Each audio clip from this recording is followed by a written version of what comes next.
예, 안녕하십니까. 배성민입니다. 이제 동물윤리 이제 끝냅시다. 예, 계속 말만 끝낸다고 하고 안 끝내고 있는데, 예. 어, 뭐 이제 여러분들 이제 각각의 입장은 이제 더 설명 안 해도 되겠죠. 예, 계속 뭐 같은 얘기이기 때문에 여러분들 우리 이 4번 쟁점 분석에서 주장 2-하고 주장 3, 예, 그 다음에 어, 주장 3-, 예, 요것만 보면 이제 끝나죠. 예. 자, 그런데 이제 여기서 논의는 다른 게 아니고 우리가 이제 비결과주의는 그렇게 우리가 이렇게 정의를 했잖아요. 그, 이 어떻게 정의를 했냐면은 뭡니까?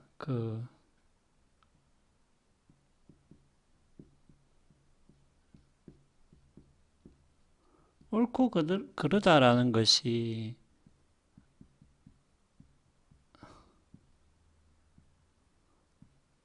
뭐 오직 결과다. 오직 결과로만 어, 결정되는 것은 아니다라고 이야기를 했죠. 이야기를 했고, 그 다음에 예를 들면 뭐 우리가 해악을 가하면 안 된다. 해악 금지죠. 예, 해악을 가하면 안 된다. 뭐 이런 원리는 그냥 우리가 그냥 지키는 거죠. 뭐 그것을 지켜서 뭐 결과가 어, 상대적으로 안 지키는 것보다 더 나쁘다 할지라도, 예, 요거는 지킨다 요 말이죠. 그러면은 주장 2-에서 이야기하는 건 뭐냐면은 그러면은 이러한 예를 들면 해악을 당하지 않을 어떤 뭐 권리라고 합시다. 예. 요거의 근거는 뭐냐? 예. 아니면은 뭐 또 이렇게도 이야기할 수 있겠죠. 예. 우리가 도덕적 지위가 이 계층주의에서는 다르다라고 보는 거잖아요. 동물과 인간의 도덕적 지위라는 것이 다르다라고 보는 것인데, 그러면은 왜 다르냐? 그 다른 근거가 뭐냐? 요런 거죠. 이 말이죠. 자, 여기서 이제 이야기하는 게 주장 2-에서 이야기하는 게 뭐냐면은 뭐예요? 이러한 도덕적 지위가 다른 근거 혹은 단순하게 결과만으로 옳고 그름이 정해지는 것은 아니고 예를 들면은 해악 금지 같은 것은 우리가 그냥 지키는 거잖아요. 예, 상대적으로 뭐 결과가 더 나쁘다 할지라도 그럼 그것의 근거는 뭐냐라고 했을 때 그것은 자율성이라고 이야기를 하는 거죠. 자율성이다 이렇게 이야기하는 거죠. 그래서 인간한테는 자율성이 있지만 동물한테는 없다. 요런 입장이 있을 수가 있고요. 예, 요런 입장이 있을 수가 있고 지금 우리 교재에 있는 글을 쓴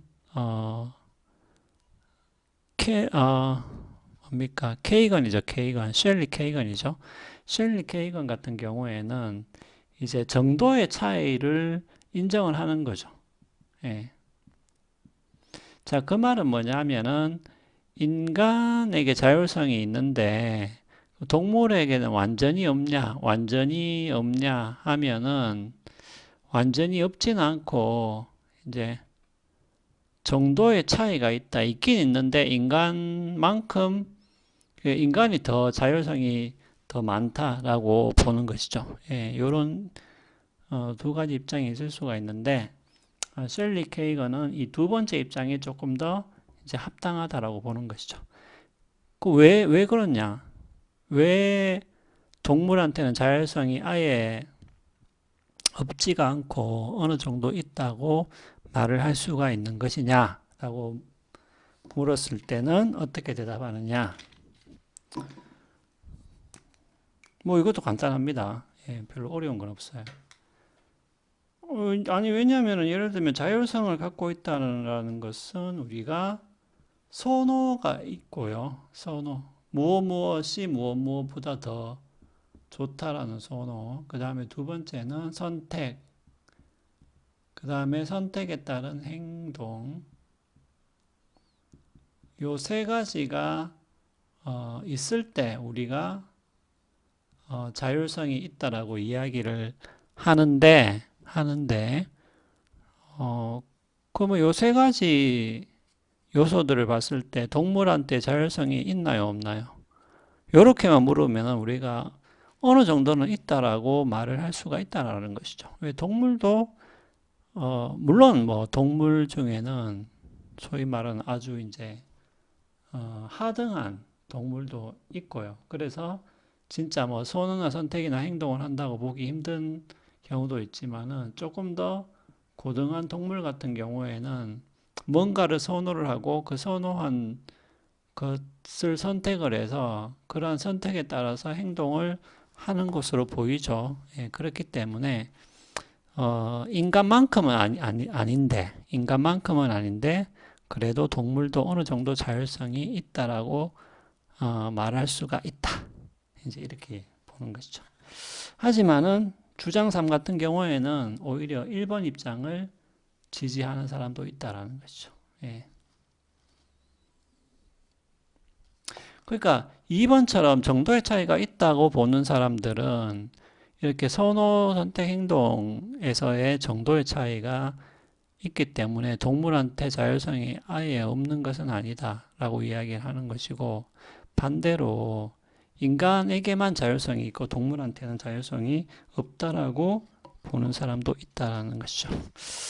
자, 그 다음에 마지막으로는 마지막에 이제 여러분들 주장 3-를 보면 동물은 비자율적 존재가 아니다. 말이 웃기죠.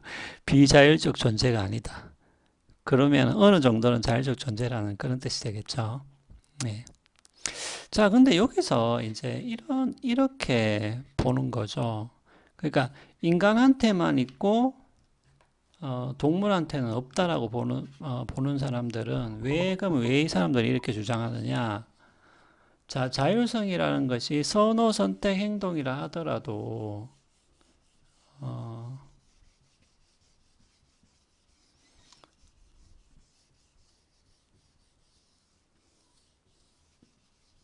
예를 들면 여러분들 우리 여기 주장 3-에 보면 왜 속성적 선호 이런 말이 나오잖아요. 이 괜히 뭐 어려운 말 같은데 뭐 사실은 별건 아닙니다. 지네릭. 뭐 선호는 preference 이렇게 이렇게 뭐 preference 이렇게 할 수 있는데 요 속성적 선호라는 것은 이제 이런 것이죠. 그러니까 여러분들 여기서 두 가지 입장이 갈린다고 보시면 됩니다. 계속 이제 같은 말인데 여러분들이 혹시 이제 헷갈릴까봐 제가 반복하는데, 인간한테는 자율성이 있지만 동물한테는 아예 없다라고 보는 입장이 있고, 인간이 그냥 조금 더 많다. 동물도 없는 것은 아니지만, 예. 이렇게 두 가지 입장이 있다고 이야기했습니다. 예. 근데 이 두 가지 입장 다 자율성이라는 것을 어느 정도는 선호, 선택, 행동으로 본다는 측면에서는 두 입장이 서로 비슷해요. 요 견해는 공유를 하고 있습니다. 그런데 왜 동물한테 없다고 보느냐 하면은 이제 이런 거죠. 그러니까 그 선호, 선택, 행동을 하긴 하는데 여러분들 자율성이 있다라는 것은 결국은 나라는 게 있어야 되잖아요. 나라는 게.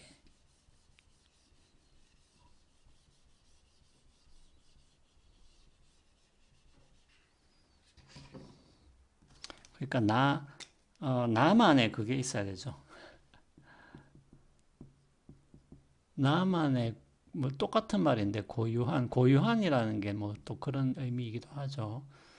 고유한 무언 X라는 게 있어야 되잖아요. 예. 그 말은 무슨 말이냐면 여러분들 고양이 A 고양이 B 고양이. 근데 이제 문제는 얘들이 이 나라는 이 내가 선택한다는 그런 게 있냐라는 거지. 그러니까 선호하고 선택하고 행동을 하긴 하는데 고양이가 그러니까 나만의 뭔가를 선택한다는 그런 특성을 가지고 있냐라는 거지. 그러니까 그런 게 없다고 보는 사람은 이제 그냥 고양이들은 일반적으로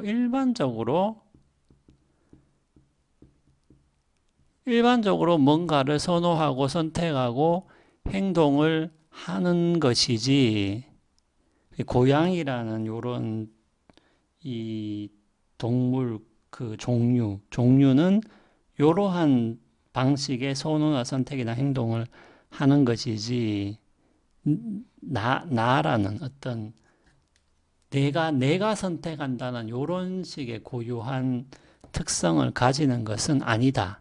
요런 의미에서 속성적 선호라는 말을 하는 거예요. 그냥 이 고양이과에 속하는 하나의 일반적인 특징이지, 고양이 각각의 나만의 어떤 선호, 나만의 선택, 나만의 행동이라는 것은 이제 없다라고 보는 것이죠. 사실 이 말도 그럴듯하죠. 예. 정말 고양이가 내가 선택한다 이런 게 있을까? 이제 그런 말인데, 그러니까 이제 여기서 우리 교재에서는 요거를 좀 어렵게 개별화라고 이야기를 하죠. 그러니까 나라는 어떤 이러한 특성이 있을 때 개별화가 있는데, 그 결국은 이제 그런 거예요. 결국은 이런